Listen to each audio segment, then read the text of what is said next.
Hi and welcome back, guys. Today I'm gonna show you potentially an amazing buy opportunity for us that we need to take advantage of if it's going to happen. And if you want to know what I'm talking about, then make sure that you're subscribed to the channel, like this video, also activate the bell so that you will never miss out on these really important updates.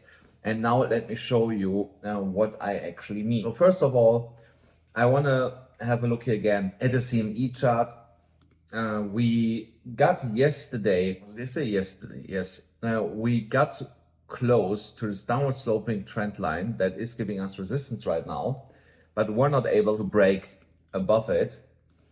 And I want to show you now that here also is the same level that we have on the spot chart. Here on the futures chart, that level is $41,575 that has to be reclaimed and broken so that we continue the uptrend. We can clearly see that for now we got here multiple times rejected, and as long as that keeps happening, we will potentially go lower here. Here we can see the same thing. We have here a downward sloping trend that has not been broken yet, and only if it's broken, so here we can actually draw it like this, only if that trend is broken, we will see Bitcoin most likely retesting $42,500-$600. So there is a potential scenario where this is happening today because we have the FOMC meeting and it is the last one for this year. Jerome Powell will not come out too hawkish later, and also rates will be again paused or decreased. Then we have a potential scenario where Bitcoin will go to the upside later. Let me put it this way: if nothing happens, I think then also price-wise nothing really will happen. If it's negative for us, then expect also Bitcoin to go under $40,000 in that scenario. From an indicator perspective, everything is lining up for a move higher here on the 4-hourly chart.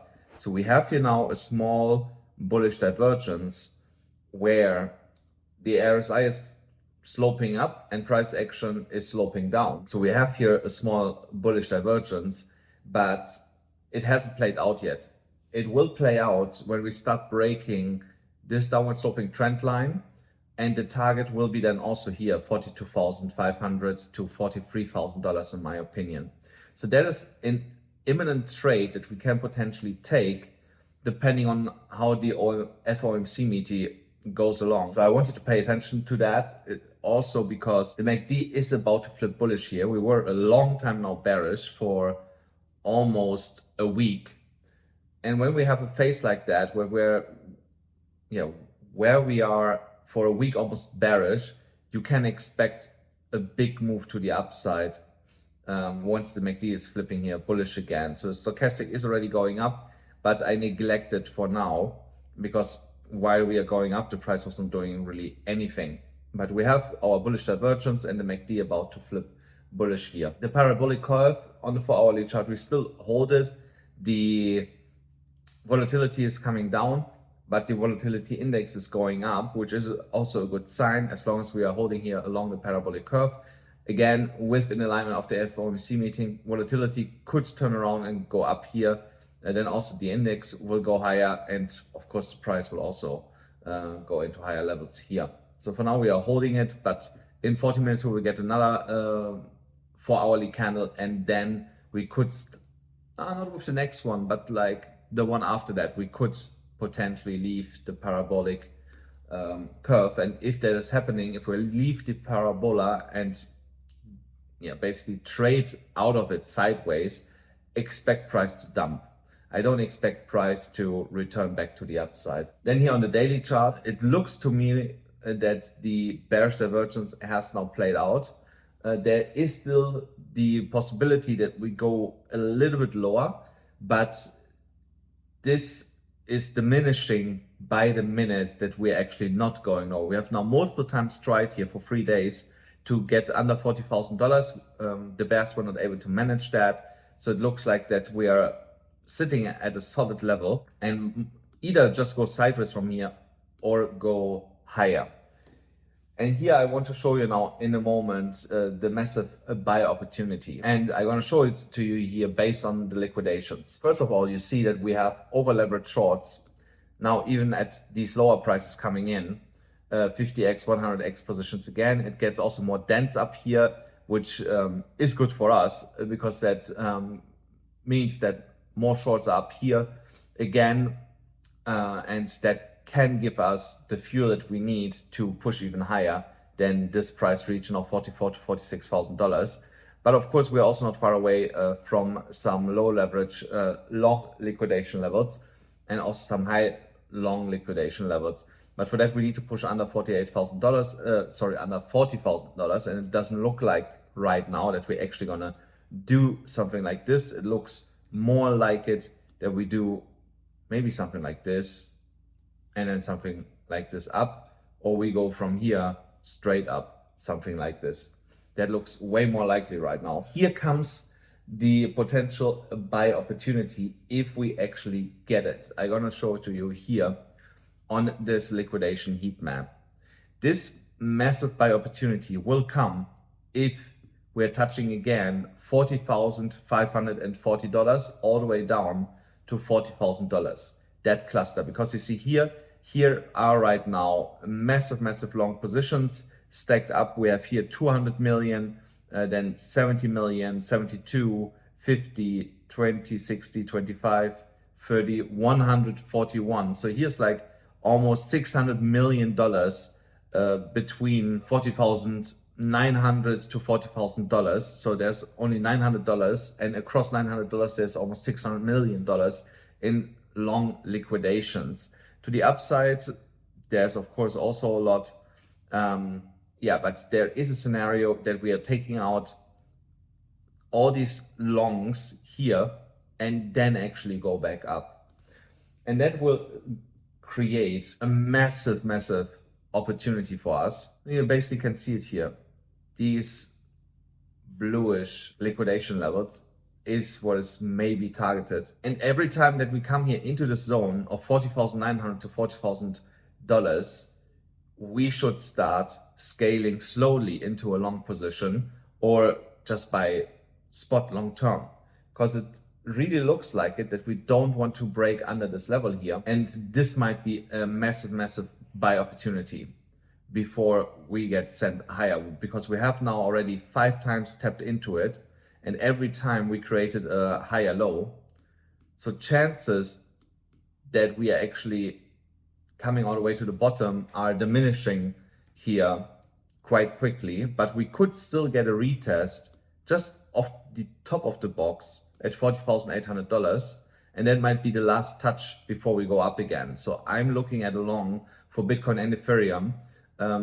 Once we're touching here $40,800 again, which is just $350 from where we are right now. If we are getting this again, I'm gonna long Ethereum and Bitcoin from here. I'm gonna trade it at least to 42,000. Basically here to this top here, $42,500 approximately, because could also be that we have here a W pattern. And that's why on this last move to the downside, I want to be able to get into this before it breaks to the upside and potentially completes the W pattern. Because if it would do this, then we would have a target here of $44,700, and we would potentially go even higher because we take out all these high leverage short positions and would snap to $46,000 or $48,000 eventually. So here, that is definitely my next trade setup that I'm looking at, just that I enter way lower here. And guys, don't forget, if you want to trade anywhere, do it on BYBIT. You still get $30,000 if you sign up with my specific link here, or on BITGET, you also still get $30,000 plus $20,000. 20% on the initial deposit that you can use for trading purposes and then withdraw all the proceeds from that. Or if you want to trade on FAIRDESK and actually copy trade me and just relax and do nothing and make money that way and cash in on a $120,000 bonus, then sign up here with that specific link. All these links are in the pinned comment below or in the description below, so go and check it out. Here on the 50 minutes chart, I gave you yesterday here this short trade. If you would have gotten in here, you would be still slightly in a profit. I would have potentially taken some profits off here when we hit that level. So I hope some of you guys are already smart enough to see stuff like that, and you would have done that. Something else I want to point out here, there is also the possibility that we're forming here descending triangle, which would be also bearish. If we come back down here to the bottom of it, I would again take profit if you're still in a short and wait for a potential break. But if we are coming back up here and do something like this, then of course here at the end, so your stop loss should be already at the entry level. If you have it there, just hope that you will not get taken out there with a stop loss, even though I hope we will get taken out there, because it means that Bitcoin will go higher, and also a lot of my altcoin positions will look much better in that scenario. So I'm kind of like on the fence for both, you know. So, and also my long setup would play out then. But for now, if we are getting back up here, I would get out of my position if I would have a short position, just for the fact that at that moment we could potentially turn around. Only if we see a rejection from here, you can re-enter this, because then the chances are highly likely that we actually go to the downside. When I look at the Bitcoin dominance, we saw an attempt to break 53.53%, but it failed, got stopped before. What I would like to see after the FOMC meeting, that the dominance actually turns around and goes under 53% and continues to break lower and tests at least 52.2. I don't want that it breaks it yet. I want just that altcoins go up while we are going on the dominance down, and Bitcoin just goes sideways. And when we get to 52, I want Bitcoin to make a massive move to the upside. It doesn't matter that the dominance will then suffer here and goes back to the upside, because Bitcoin will do then its final leg, and once that final leg is done, it will turn around, and then we see the dominance breaking 52%, and then we will get massive gains on altcoins, because then the real rotation is happening. Here on the USDT dominance chart, something that I just want to show you really quick, and that is that the dominance has retested 6.61% and got heavily rejected from there, which I like. Now I would like to see that the USDT dominance is breaking again under 5.9% and continues its downtrend, because every time that the USDT dominance is going up, we are seeing a lot of red across the altcoin market. Also, the total market cap has lost here what is it? It's $40 billion since yesterday. Also here, I would like to see a bounce from that former resistance area, which should be still acting as support now. So if we get a bounce from here back to the upside, that would be also really nice. We still have 4 days before the weekly candle is closing, so there's still a potential that we are breaking here back into the altcoin season resistance and continue to go and chop here sideways. On Ethereum, we retested $2,140, which was also a key level. If I go back here, you can see it. Here it was resistance. Here we broke it. Now we tapped yesterday into it, retested it today again, and it held every single time. So every time that we come back to $2,140, it is a reason for me to buy Ethereum or to long it from that level, because it is a potential reversal level back to the upside to at least $2,280. For me, what I would like to see first is that we reclaim here that volume area of 2,220 all the way to 2,256 approximately, so that we can see continuation here to the upside. The stochastic RSI is also looking good. There's still a lot of room here on the 4-hourly chart to go higher. So also here, things for the time being looking quite bullish. Also, when we are looking here at this uptrending line, so I can make here a trend line, something like this. So as long as this line, this upward sloping trend line is holding, there's also for me no real concern for the time being for Ethereum. So we just need to hold this upward sloping trend line. Lose that trend line, if you're in a Ethereum position, I would get out of it, because then we drop potentially not only to $2,036, but potentially even lower than that. Guys, that's it for today's episode. I hope you enjoyed it. Please make sure to smash up the like button, hit the subscribe button, hit the notification bell, and I'll see you then again tomorrow.